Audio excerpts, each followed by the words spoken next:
BJP ರಾಜ್ಯಾಧ್ಯಕ್ಷ ನಳಿನ್ ಕುಮಾರ್ ಕಟೀಲ್ ಅವರು ಮಾನಸಿಕ ಸ್ಥಿಮಿತವನ್ನ ಕಳೆದುಕೊಂಡಿದ್ದು ಅವರು ತಮ್ಮ ಮಾತು ಹಾಗೂ ನಾಲಿಗೆಯನ್ನ ಹಿಡಿತದಲ್ಲಿಡಲಿ ಎಂದು ಕಾಂಗ್ರೆಸ್ನ ದಕ್ಷಿಣ ಕನ್ನಡ ಜಿಲ್ಲಾಧ್ಯಕ್ಷ ಹರೀಶ್ ಕುಮಾರ್ ಹೇಳಿದ್ದಾರೆ. ನಳಿನ್ ಕುಮಾರ್ ಕಟೀಲ್ ಅವರು ಕಾಂಗ್ರೆಸ್ನ ತಿಥಿ ಪಾರ್ಟಿ ಎಂದಿರುವುದಕ್ಕೆ ಪ್ರತಿಕ್ರಿಯೆ ನೀಡಿದ ಹರೀಶ್ ಕುಮಾರ್ ಅವರು ನಾಲಿಗೆಯನ್ನ ಹಿಡಿತದಲ್ಲಿಟ್ಟುಕೊಳ್ಳದಿದ್ದಕ್ಕೆ ಅವರನ್ನ ಹಾಸ್ಯಗಾರ ಎನ್ನುತ್ತಾರೆ. ಆದ್ದರಿಂದ ಅವರು ತಮ್ಮ ಘನತೆ ಗೌರವವನ್ನ ಕಾಯ್ದುಕೊಂಡು ಅಧಿಕಾರಕ್ಕೆ ತಕ್ಕಂತೆ ಮಾತನಾಡಲಿ ಎಂದರು. ನಳಿನ್ ಕುಮಾರ್ ಕಟೀಲ್ ಅವರು 3 ಬಾರಿ ಸಂಸದರಾಗಿ ಈಗ ಬಿಜೆಪಿ ರಾಜ್ಯಾಧ್ಯಕ್ಷರಾಗಿರುವವರು. ಅವರು ಎಷ್ಟು ಎತ್ತರಕ್ಕೆ ಏರಿತಾರೋ ಮನಸ್ಥಿತಿ ಮಾತ್ರ ಅಷ್ಟೇ ಕೆಳಗಿದೆ.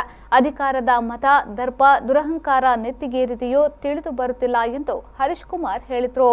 ಇವರ ದರ್ಪ ದಬ್ಬಾಳಿಕೆ ಮಾತ್ರ ಮಿತಿ ಮೀರಿದೆ. ಅವರು ಏನು ಒಂದು ಎತ್ತರಕ್ಕೆ ಬೆಳೆದಿದ್ದಾರೋ ಆ ಗೌರವವನ್ನು ಕಾಯ್ದುಕೊಳ್ಳುವುದರಲ್ಲಿ ವಿಫಲರಾಗಿದ್ದಾರೆ. ಮಾನಸಿಕವಾಗಿ ತಳಮಳಗೊಂಡಂತ ರೀತಿಯಲ್ಲಿ ಅವರು ಮಾತನಾಡ್ತಾ ಇದ್ದಾರೆ. ಇವಾಗ ಇತ್ತೀಚಿನ ದಿನಗಳಲ್ಲಿ ಬ್ಯಾಲೆನ್ಸ್ ಆಫ್ ಮೈಂಡ್ ಕಳ್ಕೊಂಡಾಗೆ ಅವ್ರದ್ದು ವರ್ತನೆ ಇದೆ.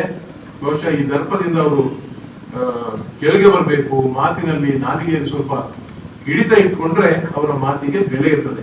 ಇಲ್ಲ ಇದ್ರೆ ಹಾಸ್ಯಗಾರ ಅಂತಾರೆ, ಬೇರೆ ಇಲ್ಲ. ಅದರಿಂದ ಅವರ ಒಂದು ಘನತೆಯನ್ನ ಗೌರವವನ್ನ ಕಾಯ್ದುಕೊಳ್ಬೇಕು. ಅಧಿಕಾರಕ್ಕೆ ತಕ್ಕುದಾಗಿ ನಡ್ಕೊಳ್ಬೇಕು.